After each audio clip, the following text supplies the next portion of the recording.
Hello, everyone.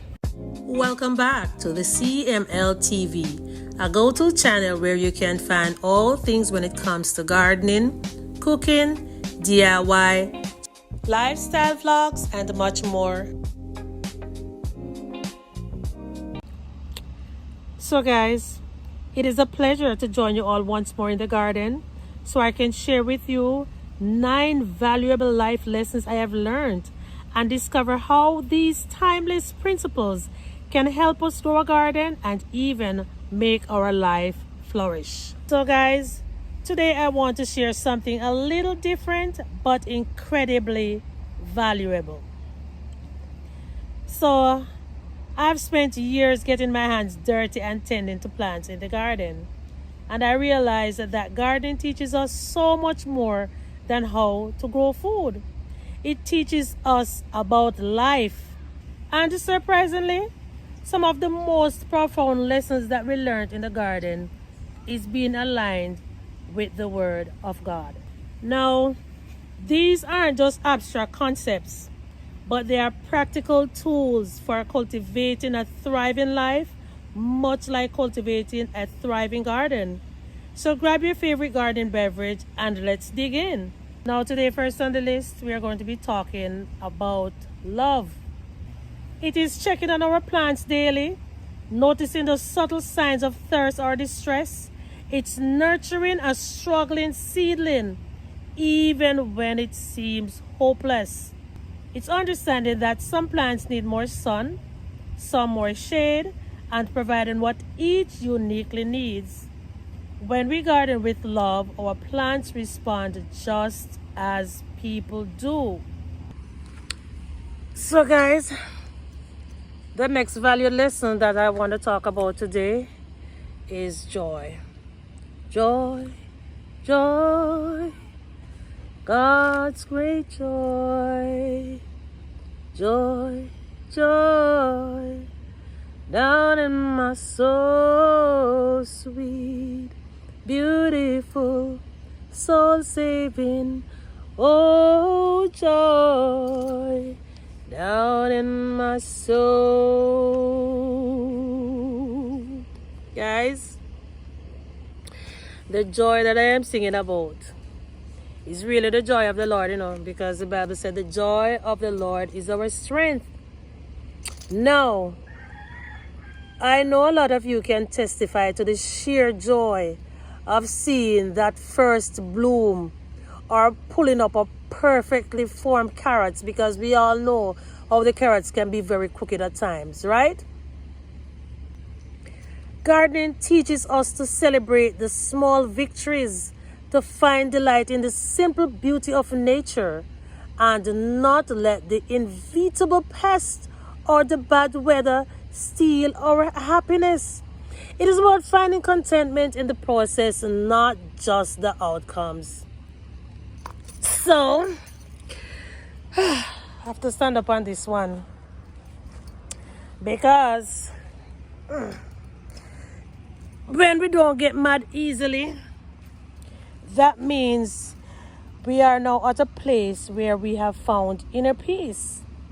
And I have oftentimes said that my garden is my sanctuary. My reason for that is because just like sitting outside now, it is so peaceful. I am listening to all sorts of things. You might not be hearing the roosters crowing right now, but I can hear my generator. The wind in my ears. Bikes passing on the road, all sorts of things passing. It is so peaceful. I mean, I am really enjoying outdoor today. So now, even though I just talked about the noise, but peace is when I can escape the noise of the world but put my hands in the soil and just be me. Raise your hand if you can testify to that. A lot of time when people ask me about what I love to do, I am like, I just love to be in the dirt, honestly. I like to be in the dirt, digging up something, pulling up something, planting something, cutting down something. I just love being in the dirt. It also teaches me to slow down, to observe, and to trust the natural rhythms of growth. Y'all know what that means? The natural rhythms of growth. Stop pulling up things from one place and putting them in another place, because that is what I have been doing for years and killing a lot of my plants. But I'm going to stop. I have to stop. Finding that inner calm, even when things aren't perfect, is a profound lesson the garden offers on a daily basis. Pretty sure you all can agree with me on that one, right? Now let us talk about patience. If there is one thing a gardener demands, it is patience.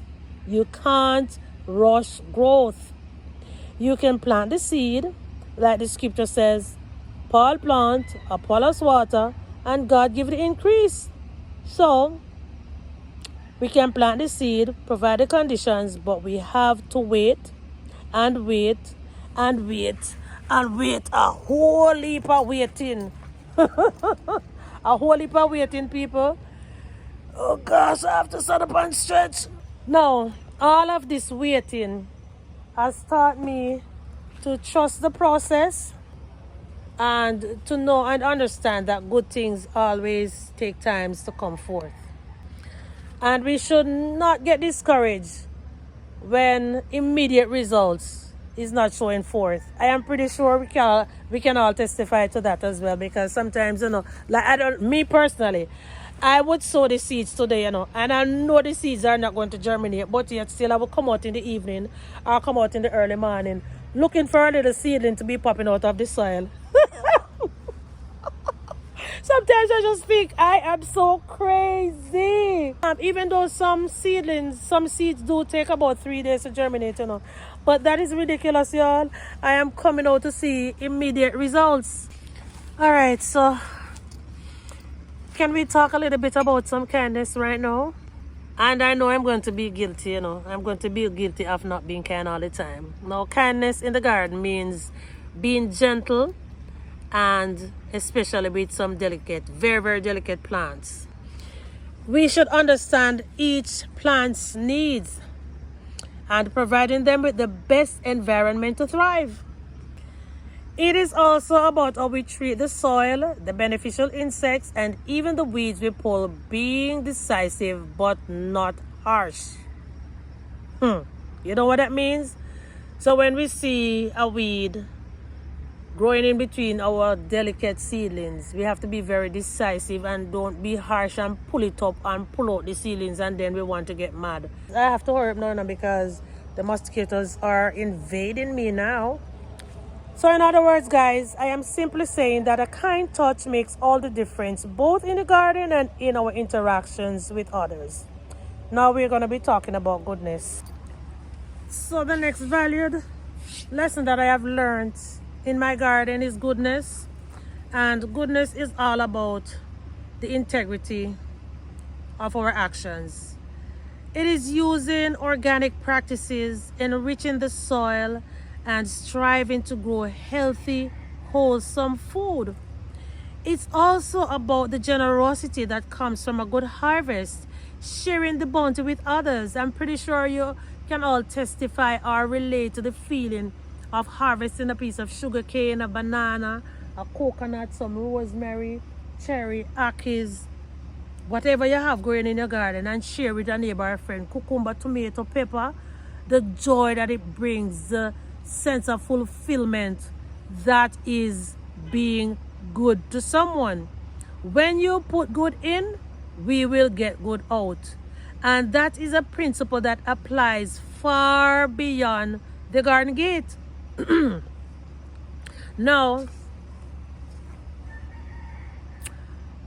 this other lesson that I have learned, I am talking and I'm not even sure if I should call these lessons, it can be in a kind of sort of way. Guys, comment down below and tell me if you think they should be called life lessons, or what do you think they should be called? Anyways, let's talk about faithfulness, all right?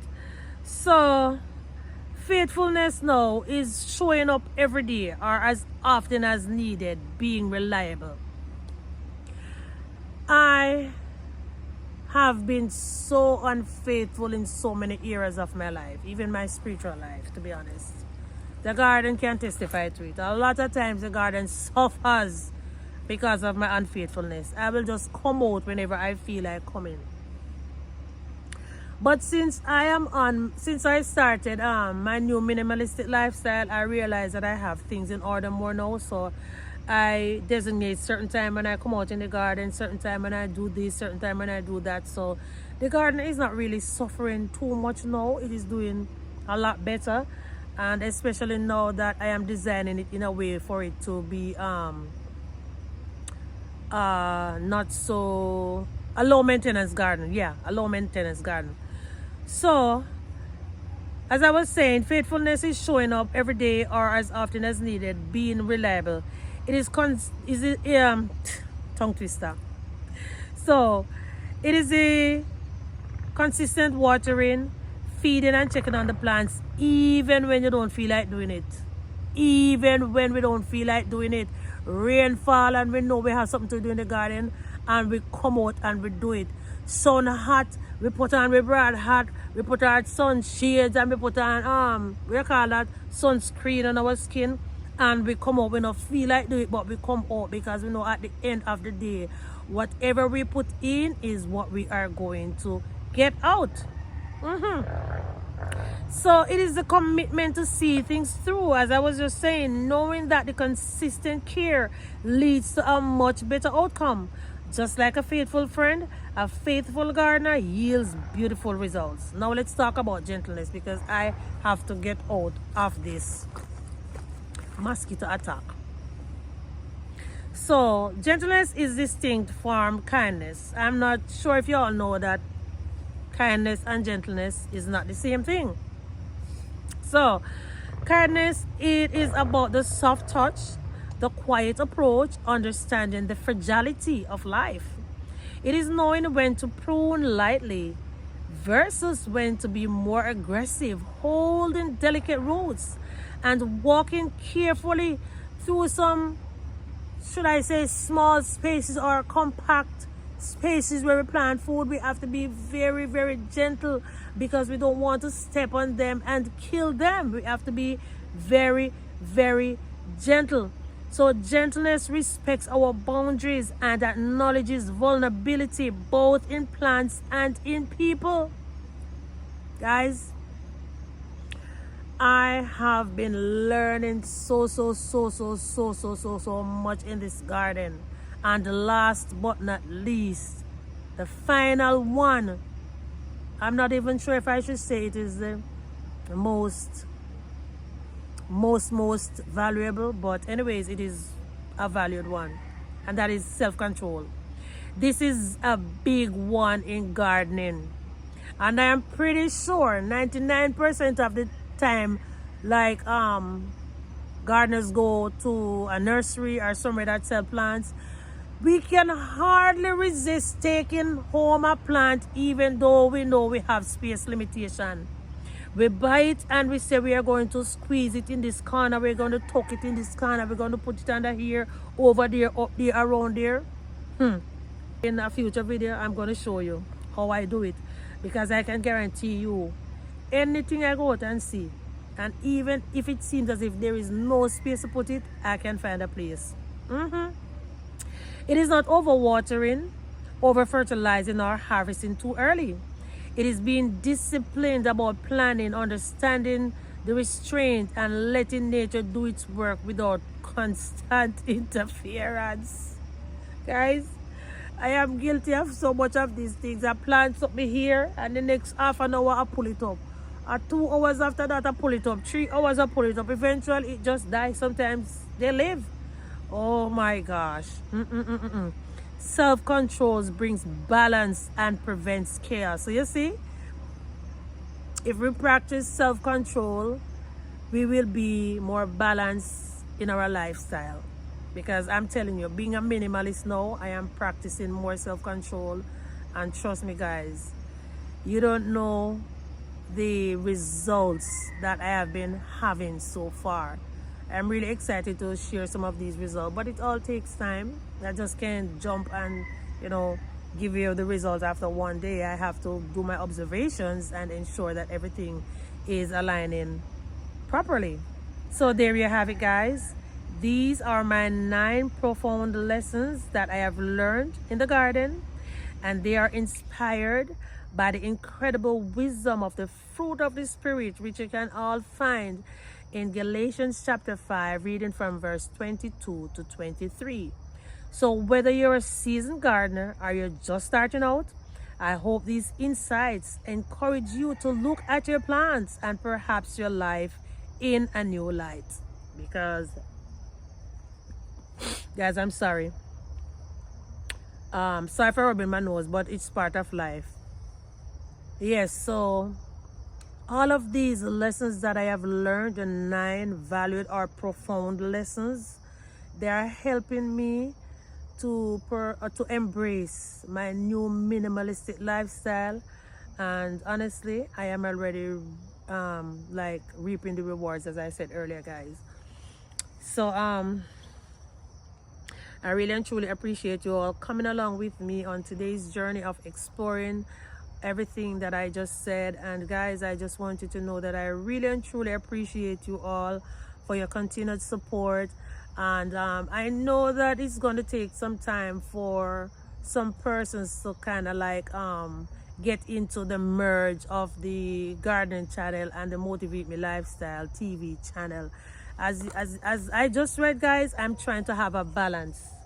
I am trying to have a balance, and having a balance, I cannot be chaotic. I cannot be all over the place. I am trying to stabilize certain things that I'm doing in my life. So that's it. Just go ahead and comment down below. Tell me how much you're enjoying the content. What do you think I can do to improve it, or what have you? I don't know. It's all for you guys. All for you. So until next time, I have to get out of the mosquito den before they vampirize me. I love to say vampirize me because they're acting like some little vampires. Yes, guys, thank you so much. And let me say a very big thank you to all of my returning subscribers, and for my newest subscribers, welcome on board, guys.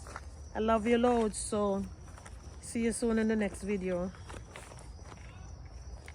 Happy gardening. Bye-bye. All right, I'm getting out of here.